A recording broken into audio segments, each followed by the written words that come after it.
Before the boiler room, before Madison Square Garden, before the world started screaming his name with every euphoric drop, Fred again was simply Fred Gibson, a quiet London kid who felt music instead of hearing it. Someone who turned emotions into melodies long before he had the language to explain why. Today we're diving into the extraordinary rise of Fred again, the producer turned global artist whose sound has reshaped the emotional core of electronic music. And like most great stories, this one begins much smaller than you'd expect. Fred was born Frederick John Philip Gibson on July 19th, 1993 in London. And from the very beginning, music wasn't just a hobby for him. It was a language. It was instinct. Imagine a young kid with messy blonde hair, swinging his legs on a piano stool, tapping out melodies with a curiosity that made adults stop and stare. Even back then, there was something different about the way he approached sound. And here's the part most people don't know. Fred grew up near one of the most important figures in modern ambient and electronic music, Brian Eno. Yes, the Brian Eno, the pioneer behind U2, Coldplay, Bowie, Talking Heads. Most people would know him as a legend. Fred knew him as a neighbor, and eventually, a mentor.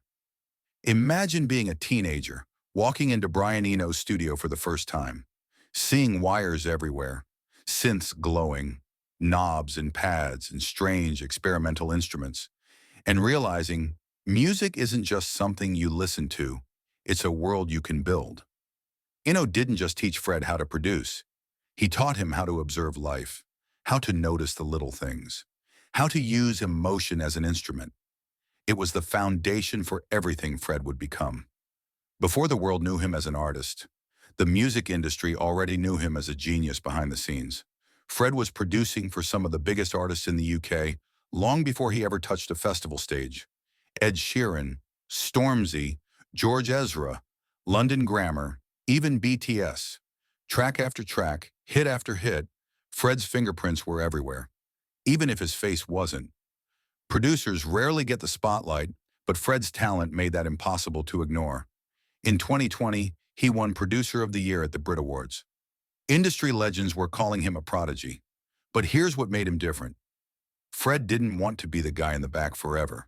He felt something pulling him forward, a desire to take the sounds he loved and build a world of his own. The problem? No one expected Fred to be a front-facing artist. Not his team, not his peers, not even himself. But life had other plans. In 2020, the world changed, and so did Fred. Locked inside during the pandemic, he found himself surrounded by voice notes, texts, random recordings, unfinished thoughts, and moments captured on his phone.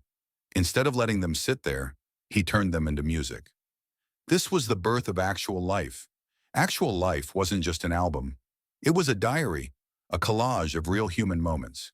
Friends laughing, people crying, random strangers speaking from the heart, a voicemail, a memory, a sentence left hanging in time. Fred turned life itself into rhythm. Songs like Maria, We've Lost Dancing, captured the emptiness of nightlife shutting down across the world. Julia, Deep Diving, felt like a late-night confession whispered into your ear. Every track was raw, unfiltered, human. Fans didn't just listen to his music. They felt seen by it. Actual Life wasn't polished. It wasn't built for radio. It was built for connection. And then, everything exploded. July 2022. London. Fred walks into a boiler room event looking nervous, almost shy, like he's wondering if anyone will care. They cared. The moment he pressed play, something happened. The room lit up. People screamed every drop. Phones went up, strangers cried. And Fred, this quiet, thoughtful producer, suddenly looked like he was summoning an entire generation's emotions in real time. The set went viral instantly.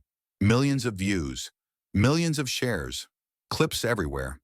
Even people who had never heard of him said the same thing. This is one of the best sets I've ever seen. It was more than a DJ set. It was his graduation ceremony, a moment that transformed him from producer behind the scenes to artist of the decade. Narrator. Fred again is more than a musician. He's a storyteller. Every track feels like a chapter. Every sample feels like someone's life. Every show feels like therapy disguised as a rave. He reminds people that life is messy, and that's okay. He reminds people that emotions don't make you weak. They make you human. And in a world where everyone tries to be perfect, Fred's honesty is refreshing. Fred again didn't rise because he chased trends. He rose because he listened. He paid attention to the small moments everyone else ignored. He turned real life into sound. And that's why millions of people feel like they truly know him. And this is only Fred's beginning.